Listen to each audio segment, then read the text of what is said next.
Hello guys, how are we doing? And welcome back to my channel.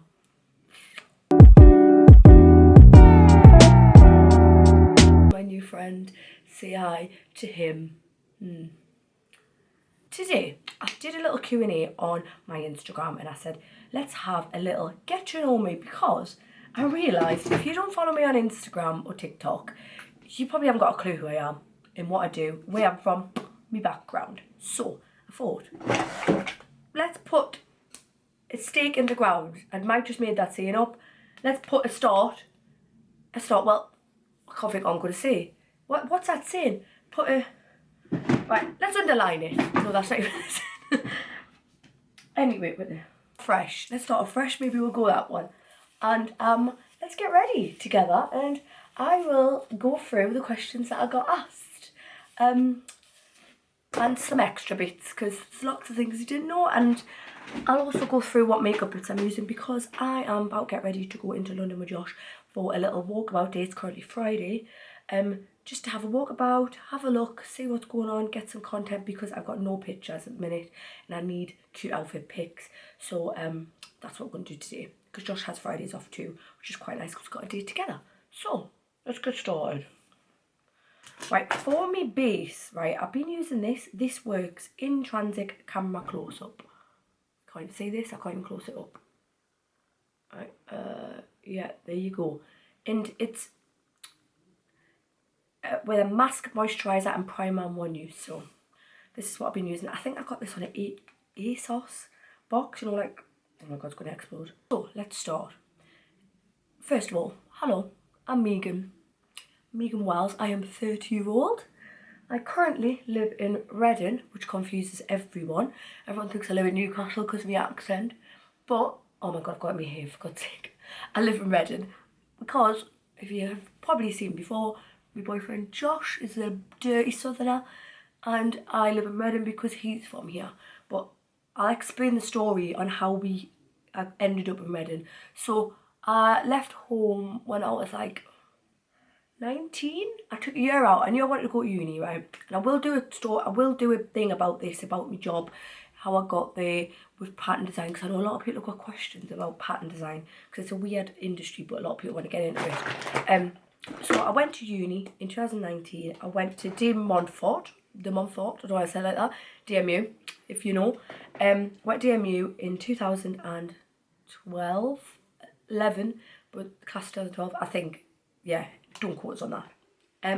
I went there, sorry, I'm looking for my products at the same time here, it's like, right, I'm going in with Refi brow lock thing.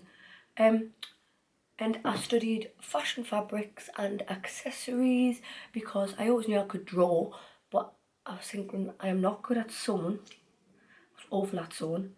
And I was like, I just got no interest in like fashion design. I'm more bothered about like pattern and like illustration. But then I just never wanted to be like a struggling illustrator, because unless you're like well known in the illustration space, it's just a hard life, and I'm not after a hard life, I'm after an easy life. So I thought, let's go into pattern. Little did I think print would be hard. So yeah, I decided to do fashion fabrics accessories in Leicester. Went there, absolutely loved it, would recommend going to uni. It was like the best experience in my life, as I did not get on well with my mum. We don't talk to her anymore now, but it was getting to the point where like roles were reversed, and do you know what I mean, like I would come in, like we would just be butting heads all the time, and I was the youngest, so I feel like she took a lot of stuff out of me. So I was like, I need to just get out of this house and go spread my wings and be the independent girl I am, which honestly I cannot explain was the best thing I ever did. The best thing I ever done was like get out of Newcastle, broaden my horizons, because you don't realise if you live in your hometown, you just get used to a certain like people and the gossip and all this, and that was getting to us, to be honest. That was like one of those things where I was like, why do these people care about my life so much? It was one of them. So I fled Newcastle, went to Leicester, met my friends in halls, and that was fab. I'll talk about uni another time, because with fashion and stuff you might want to know. And then I worked at Zzz's while I was at uni. I worked there for about 4-5 years.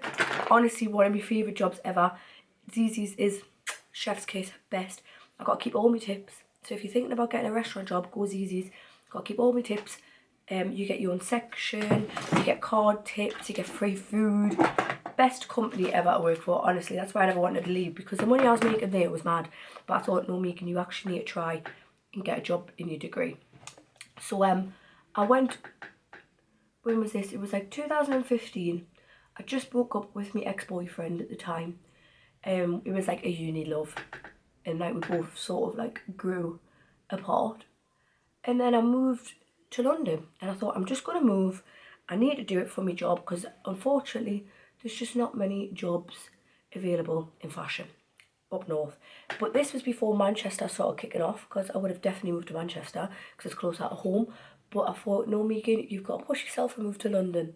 So I transferred Zzz's to the Canary Wharf one. Didn't realise that Canary Wharf is full of pricks. So I worked there for not, how long was it? Actually, not even that long. It was about a month, not even a month, no, about 3 weeks, right? And I was applying for jobs in Patton, and I got a job, but it was minimum wage, and it was very, very bad times, like 16 grand a year. So that was a bit rubbish, but I still did it, and I worked on a weekend as well at Zzz's, so I did both just to get up there with like experience and stuff. So I worked there for 3 years, and then I moved to House of Fraser, and worked for Bieber, did pattern work there, and then I met Josh, right? I met Josh on Tinder. I will talk about relationships, but I met Josh on Tinder, and then after that, I was with him doing long distance. He used to come to London quite a lot. And then after that, in 2019, I moved to Reading. And I moved in with Josh's parents because I was actually just, I was paying like £600-700 a month to live in this absolute box of a room in London. It was so bad. Like, how? I look back now and I'm like, I didn't even have a window. I didn't have a window in my room. And I thought that was fine, because my standards of living went down because London is so fucking corrupt with the landlords and stuff. And it was just a horrible time. And this is when my anxiety went mental when I was living there, because I was literally living in a box room in a job I didn't really like, with a lot of stress around us. And yeah. So after that, I moved in with Josh's parents, and then the rest is history. I moved to Reading, and I was very like, do I want to live in Reading? But I actually really like it because it's close to London. We get the countryside here. The people are nicer. It's not as busy. Like, and the cost of rent and stuff is a bit cheaper. Not much cheaper, but it's getting there. So yeah, that's where I live. I live in Reading now. Would I move anywhere else? I don't know. Maybe in the future, like I would move like Windsor way, or like that way, or like Surrey maybe.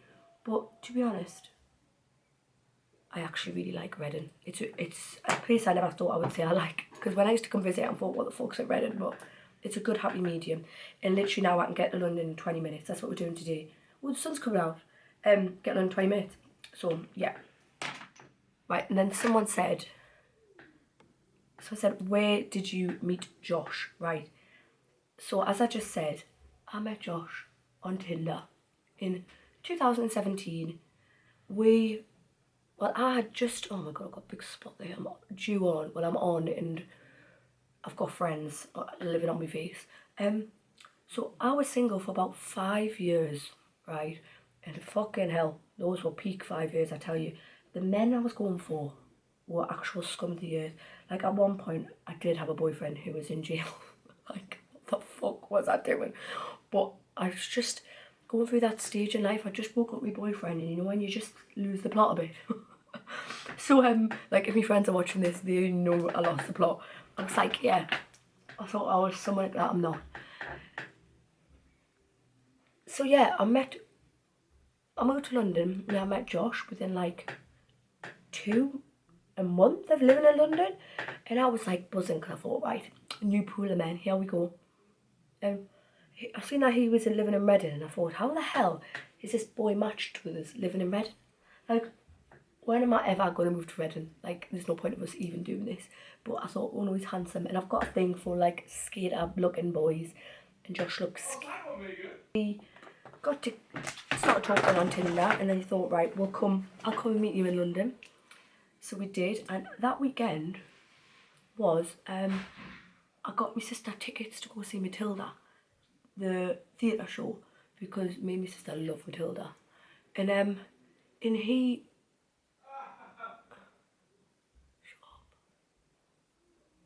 But this was literally like, I can't explain, this was just after the London terrorist attacks happened. And my sister is like a bit of an anxious person anyway. So she was like, Megan, I really don't feel comfortable coming to London. So I was like, fuck, I've paid for these tickets now, like someone's got to come with us. So I was like, do you want to come see Matilda on our first date? Like, Josh had never been at the theatre before. So we went to see Matilda. This was tart-shaped tape, by the way. And it was so good. I remember being like, oh my god, this is actually such a good first day going to the theatre. Like, we didn't even speak, but you know when you're like buzzing after, because you know when you get that like euphoric feeling after a live performance. So yeah, we went to see that, and then we went for drinks after and all this. But then I wasn't really ready to like jump into a relationship because I'd just moved to London, and neither was Josh. So we sort of like drifted apart. He got on with his life for a year, I got on with my life, and I was dating other people. Like, fucking hell, dating in London was tough. Believe me, if you're going through it, I completely get it. It's a hard world out there. There's a lot of pricks. And then he got back in contact with us after like a year later, and he was like, do you want to go out for a drink? It was around Christmas time.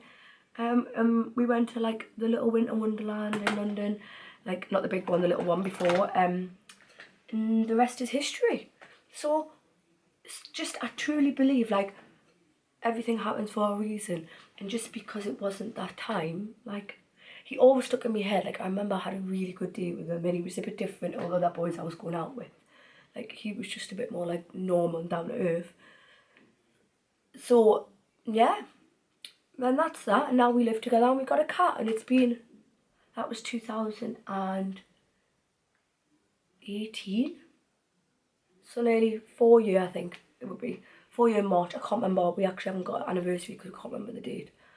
It's just so ridiculous. We haven't got any photos or anything for when he asked us to be his girlfriend. Like, it's in March time sometime. So yeah, that's how I met Josh. But yes, what was another question? Someone said, are you vegan and why don't you eat meat? So let's talk about this. So when I first met Josh, he was already veggie vegan, and I am from meat and two veg family. Like I lived on meat to the point where meat was my main thing. Like nothing else compared to a bit of meat. But when I was first going out with Josh, he was like, oh, that's disgusting. And when I planned stuff in my head, and I'd be like, what do you mean it's disgusting? It's just meat. I've known nothing different. And then he would always like whinge about it and stuff, and I would always be like, shut up. I love it. I love me bacon. I like carbonara. Love pepperoni.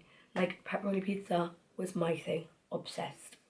So then, when was this? 2021?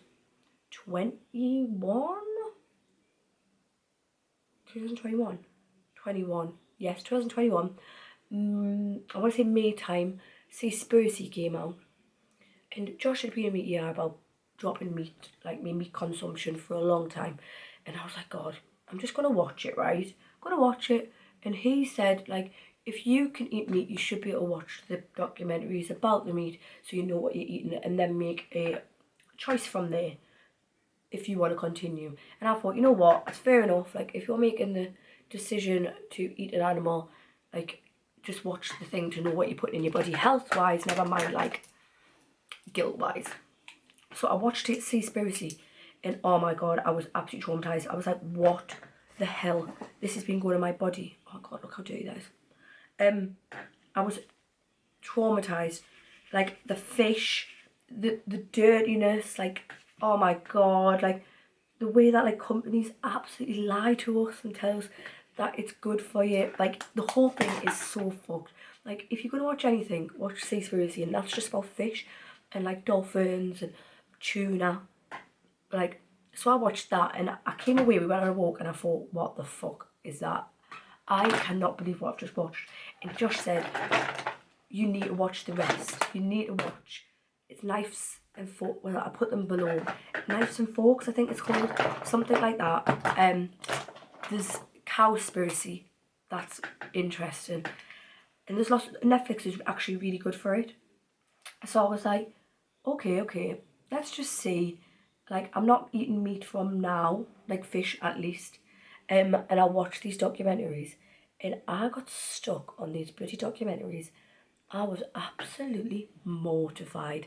What the hell? Like, it's very squeamish. It's a bit wrong, but if you are like interested, like you want to watch it, like it's a hard watch if you like animals. Because at the end of the day, I always think if you get upset about a dog getting like hurt at RSPCA, what's the difference with like a sheep? All the same sentient living beings at the end of the day. And I was just like taken back and I thought, what the fuck, this is mad. I can't believe I've been living like just scrambling through life and I hadn't even thought about this. And then I was following vegan influencers and stuff and it was just opening my eyes. I was just like, and someone said, this is the thing that stuck with us. Someone said to us, is a life, I see this somewhere, but didn't say it to me personally, but is a life worth a sandwich filling? And I was like, oh my God, that is so true. Imagine if someone cut up Dexter just for a bit of sandwich meat. What the hell? And I was like, no life is worth a ham sandwich. Do you know what I mean? So why should we eat that? This might be a bit like controversial because people are big meat eaters, but it just made me think like, what the fuck is going on? Like, I never even thought about that because I've just been living blindly. But as soon as you open your eyes, I was like, what the hell? So, and then I watched a lot of the dairy things, and the thing is I struggle with, I just love pizza. So I dropped meat completely. I haven't ate meat since May, and I haven't ate eggs. The only thing I have is cheese and like the odd dairy thing. I do have almond milk, I have almond yogurt. It's just cheese that I have, but I do need to cut out cheese. At one point in my life, once they get cheese, spot on, vegan cheese, we will be ready, rocking and rolling. But unfortunately it's shit in a minute, but I should do better, to be honest. But yeah, and like the antibiotics they put in meat, like it honestly was disgusting. So that's why I cut out meat. I was just like shocked. Well, if you are thinking about doing it, even like changing one meal a week to your big meals, just make it veggie, at least start veggie.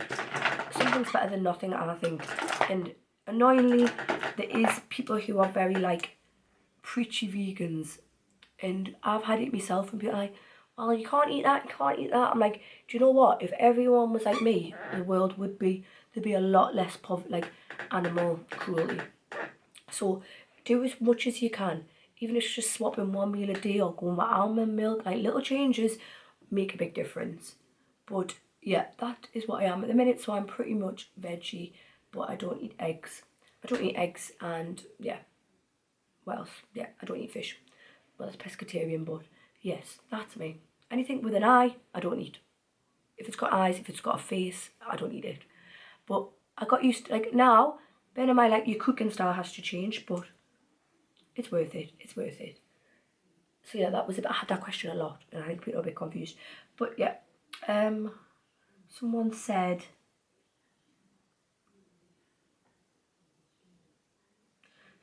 what made you start social media? So, social media was originally a weight loss like diary for me. So I started it in 2021. I started as a diary, uploaded every day, kept me on track, and then slowly I started getting more feedback from actual people, and then it just grew from there really, and it's became this crazy thing now. And I am a confident gal, don't get me wrong, like I've always been a chatterbox, I've always been easy to talk to. So I'm trying to concentrate here. So I found it like second nature to just pick up the camera and talk. Like, it does not bother me in the slightest. I've always been, if someone has to stand up on a stage, I've always been like, oh, I'll do it, I don't care. So it's sort of like slowly just developed, and it's became this thing And I started it as a weight loss account. I can't talk right now. Oh my god, no, this is so big, these wings. My phone's gone crazy with it. I started as a weight loss account, and then after a while I realised like there was more demand for like fashion bits and just like body positivity and just like embracing your curves, because at the end of the day, like, there's only so small you can get, and the more weight I was losing, the more I was getting more stressed about losing more and more and more to stay relevant on my account. So I was like, no, this account has become very toxic for me. So I stopped it, changed my genre of content, and it's the best thing I've ever done. So if you are thinking about getting into social media, bloody do it. Like, what is stopping you? Start a page, follow people that are doing similar things to you, start a little community, like, comment, share their stuff, they'll do the same back for you, and it gets the ball rolling. And just get emerged into your content and the people that you love, and communicate with them, and they'll pick you up as well. Like, it's all just being like present and posting and just making the most of it. Oh god.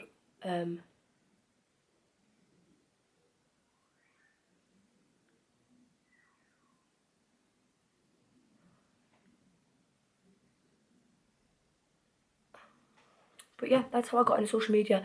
And if you do want a bit more information on like my growth on social media, like how's it going, like if you are aspiring to do like a page on fashion or beauty or whatever, comment below and let us know, and I will do a video for you after that, because I'm happy to be like transparent and talking about like money and how it works and what to work for me, what to avoid. But yeah, let me know. What else did I get asked? Right, confidence. Have I always been so confident? Yes. The short answer is yes. Because I did get bullied quite a bit at school. Well, it was more like, God, my phone, shut up. It was more like jealous girls at my school. I was in quite a rough school in South Shields. I'm from South Shields, did I even say that? I'm from South Shields, and it was a bit of a rougher school. And annoyingly, I've just got a big gob. I've got a big gob, and I say the wrong thing all the time, at the wrong time to the wrong person, and I'll always get called out for it. And then after that, it just got really bad, and there was bitches at school like just always used to try and put us down wherever they could. But honestly, that helped me confidence, because the unbothered side I grew to go, if I act unbothered, I will be unbothered, and it doesn't give them the power over us. So I would there was times where I wouldn't go to lessons and stuff, and I would hide and I would just wag school because I was too scared to go in and confront it. Like, I fucking hate confrontation. But like, over time I was like, Megan, you can't live your life like this. That you've got to be just like, show them that it's not getting to you, like them being bitches. So I just had to go in unbothered. Go in there, act myself, like, unfazed. And I honestly think that's what helped with my confidence over the years. Also, I did go to dancing as a kid, and I've always said, put your kids in dancing if you want to be confident, because or like anything really where they've got to like push themselves out of the comfort zone. Because since my mum put me in like dancing, I did cheerleading growing up, I did loads of hobbies, to be honest, and it helped me get used to like different people and communicate with like other girls from different backgrounds, and just like have a bit more like self-worth and like who I am, and I could easily go into like a group of people and talk, if that makes sense, and like know who I am and not lose that. So I honestly think if you've got kids, put them in a hobby. Yeah. But body wise, self-confidence in my body shape, in my body curviness, I've always been curvy. I've always had a size 12 body since I've known. I was the first one to have bloody boobs at school. I was in junior school. I was the tallest in the year, believe it or not. I never grew after year 7. But yeah, I was just, I think I must have just went into puberty early, so I had curves from day dot, and this was the time where curves were not a wanted thing like they are now. Like, I was born in 93, so I was at school 2004 to 2009, and I remember boys would always be like, "You fat cunt." I'm like, "Shut up." But because I had an arse, and like I remember really sad that I couldn't fit into like other like school trousers that my friends were wearing. I'm like, why can't I wear them? But now, like, it's so much better for curves since Kim Kardashian. Thank you, Kim, helping us girls.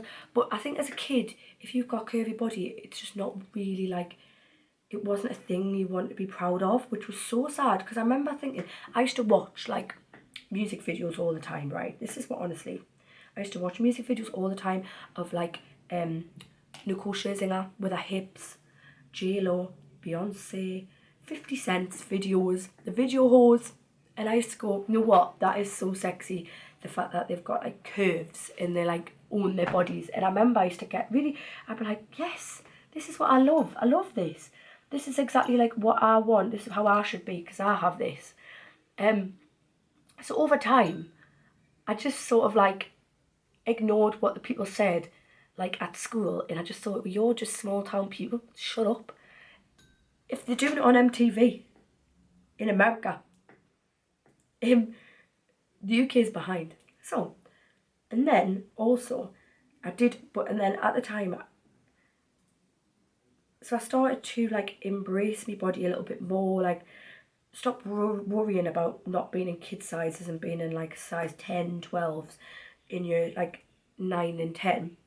And also there was a time where I was losing a lot of weight and I was like doing a lot of cheerleading, doing a lot of dance and a lot of stress from year 11.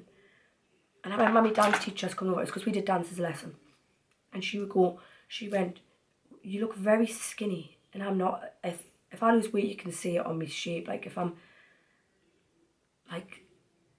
a size 12 even, it looks skinny because I've got really wide hips. And she was like, "You look really," she was like, "You look like you've lost a lot of weight." And I was like, "No, I have." I was like, "I'm not eating that much because I've just been so stressed." She was like, "Honestly, you will be thankful for them curves when you get older." And this came from a teacher who had wide hips and a really good body. And I remember that always stuck with us. It always stuck with us. I thought, you know what? I will be thankful for this because like that is sexy to me. Like, embrace. People pay for a BBL, so why am I complaining about having wide hips as a woman when I literally, it's natural and my body is shaped like this?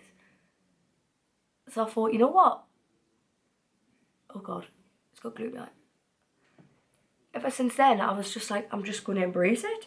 And ever since then, I started dressing more for my shape, started like following like Kim Kardashian when she was like a bit more curvier and what she would wear, like midi skirts, midi dresses. And I will do a video on how to dress for a curvier shape from my point of view. And you know what? I used to look at Grwm all the time. Do you remember when I used to do them programs of like dressing for your shape and stuff? And it honestly did stick with us, you know, like the pear shape, the hourglass, and because I don't have that big boobs, like it looks like I have, I don't actually have that big boobs, they're like a C, but they are quite flat. So I always thought, well, I'm like a pear, so I need to like dress for a pear shape. So yeah, it was just like realising what is your assets.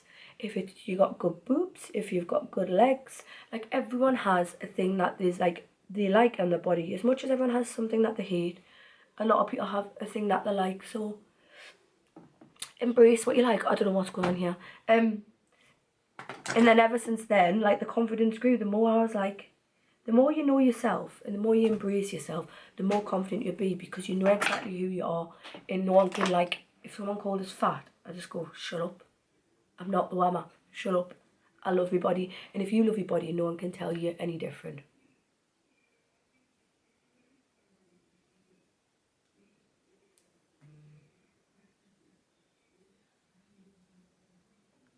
Next one, I don't know why this camera's went down. Someone said, what's your biggest pet peeve? My biggest pet peeve is people who are tight. I fucking hate people who are tight. I cannot tell you. You know what, if you haven't got much money, that's fine. Like, I've lived my life on a council estate with no money. But if you have got, like, if you take and don't give back, or like you are just, I don't know, I just fucking can't stand it. And it's like the selfishness, like if you go out for dinner with someone and you pay for them one time, or you do a round, and they'll happily take it but not give it back. I'm like, do you not see? I've literally just paid for your drinks. Like, I hate it so much. It's my biggest, like, ick in men, in women, in, like, companies. Like, if you give something, you should get it back, I think. Well, not, like, presents, but, I mean, I'm not here for, like, skip rounds and stuff. That is my biggest pet peeve. I hate that so much. Right, someone said, any pets? So, yes, we have my little cat, Dexter. So, Dexter is... Oh, he's here. I'll show you. Right, Dexter is currently asleep here. Rini, you gonna show yourself? Oh, he looks a bit frazzled. That was handy.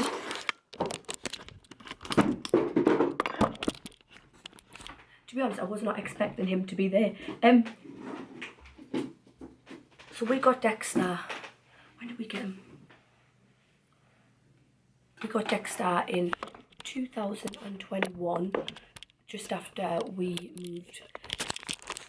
In 2021, just after we moved in this house, and he is a rescue cat.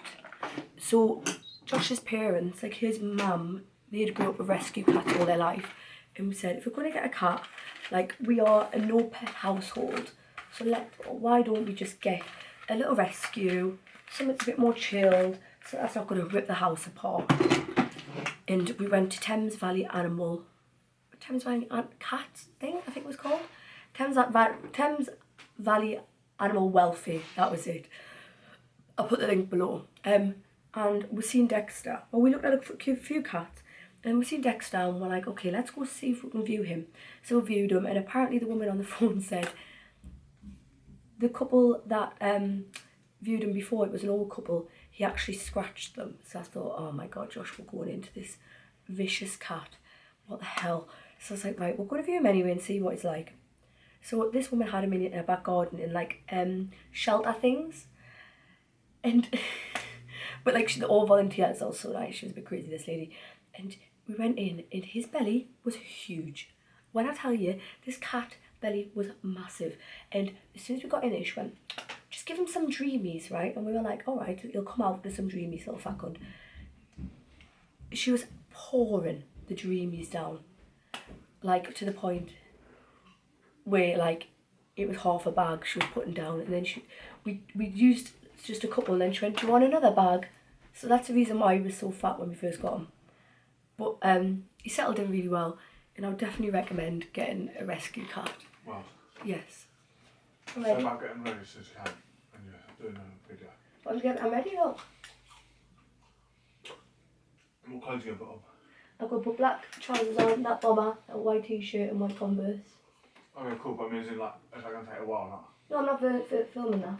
Right, cool.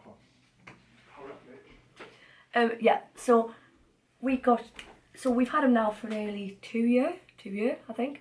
But he's no bother, honestly, best little cat ever. He whinges a lot, he brings a lot of mice in from the back garden as a gift. Sometimes alive, sometimes dead, but he honestly is so nice, and he's 9-year-old, and he had 2 homes before us, which is very sad because I don't get why anyone would not want him, because he's so nice. But yeah, he didn't actually scratch us, so I think he knew that we were coming for him. So definitely adopt over buying, but we are considering getting a dog, hopefully soon.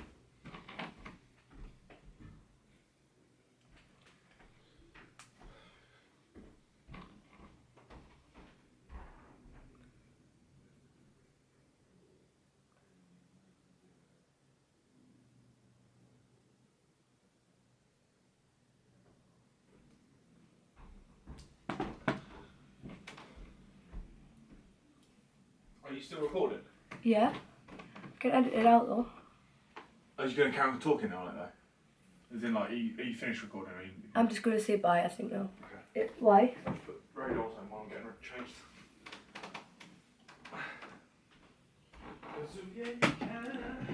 What I'm just going to do. And someone said, where do you see yourself in 5 years? So this is a hard one because I don't know. This social media thing is such a weird platform, like what could even happen? It could be make or break, to be honest, couldn't it? But I would like to continue doing this, being self-employed, doing some design stuff, as well as like maybe having a podcast, maybe doing some like television work, or